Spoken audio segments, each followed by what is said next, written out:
Jasmine big ബോസിലായിരുന്നപ്പോൾ ജാസ്മിന്റെ അച്ഛൻ ഫോണിൽ വിളിച്ച് സംസാരിക്കുകയും ആ ഫോൺ കോൾ വന്നതിന് ശേഷം ഗബ്രിയോട് 2 ദിവസം അടുപ്പം കുറയുകയും ചെയ്തിരുന്ന ഒരു സംഭവം ഉണ്ടായിരുന്നു. പ്രേക്ഷകരെല്ലാവരും തന്നെ അന്ന് ആ ഫോൺ കോളിൽ സംസാരിച്ച കാര്യം എന്താണെന്ന് കാത്തിരിക്കുകയായിരുന്നു. എന്നാൽ ഇതാ ജാസ്മിൻ തന്നെ അക്കാര്യം വ്യക്തമാക്കുന്നുണ്ട്.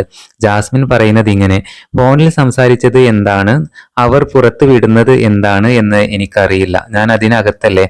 അത്തയാണ് സംസാരിക്കുന്നതെന്ന് പറഞ്ഞു. ബ്ലോക്ക് ഉണ്ടെന്നും പറഞ്ഞു. ഈ ബ്ലോക്ക് എന്നുള്ളത് ഉള്ളതാണോ കള്ളമാണോ തമ്പുരാൻ അറിയാം. ഞാൻ അവിടെ ചോദിക്കുമ്പോൾ അവർ പറഞ്ഞു ഒരു വയ്യായിക വന്നപ്പോ നിന്നെ വിളിച്ചതാണെന്ന് പറഞ്ഞു എന്നും ജാസ്മിൻ വ്യക്തമാക്കുന്നുണ്ട്.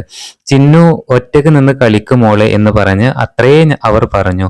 ചിന്നു എന്ന വിളിയിൽ ഒരു ഇടർച്ചയുണ്ടെന്ന് എനിക്ക് തോന്നി. അപ്പോൾ ഞാൻ ചിന്തിച്ചത് ഇവർക്ക് ഇനി ബ്ലോക്ക് ഉണ്ടാവാനുള്ള റീസൺ ഞാൻ ഇവനോടുള്ള അടുപ്പമാണോ എന്ന് എനിക്ക് തോന്നി. പിന്നെ ഇവൻ അടുത്തേക്ക് വരുമ്പോൾ എനിക്ക് ഭയമായിരുന്നു. 2 ദിവസം ആ ഭയം എന്നിലുണ്ടായിരുന്നു. ആ 2 ദിവസം കഴിഞ്ഞ് 3-ാം ദിവസം അത് മാറുകയും ചെയ്തു എന്ന് ജാസ്മിൻ വ്യക്തമായിട്ട് പറയുന്നുണ്ട്. സൈന സൗത്ത് പ്ലസ് ചാനലിൽ കൊടുത്ത അഭിമുഖത്തിലാണ് ജാസ്മിൻ ഇത് തുറന്ന് പറഞ്ഞത്. എന്തായാലും സൈന സൗത്ത് പ്ലസിൽ കൊടുത്ത ആ ചാനലിന്റെ അഭിമുഖത്തിൽ ജാസ്മിൻ ഇക്കാര്യങ്ങളൊക്കെ വ്യക്തമായിട്ട് പറഞ്ഞിട്ടുണ്ട്. അപ്പോൾ എന്തായാലും ജാഫറിക്ക സംസാരിച്ചത് എന്താണ് എന്നുള്ളതൊക്കെ പ്രേക്ഷകർക്ക് എല്ലാവർക്കും മനസ്സിലായിട്ടുണ്ടാവും. എന്തായാലും പുതിയ അപ്ഡേറ്റുകൾക്കായി നമ്മുടെ ചാനൽ ഒന്ന് സബ്സ്ക്രൈബ് ചെയ്യണേ.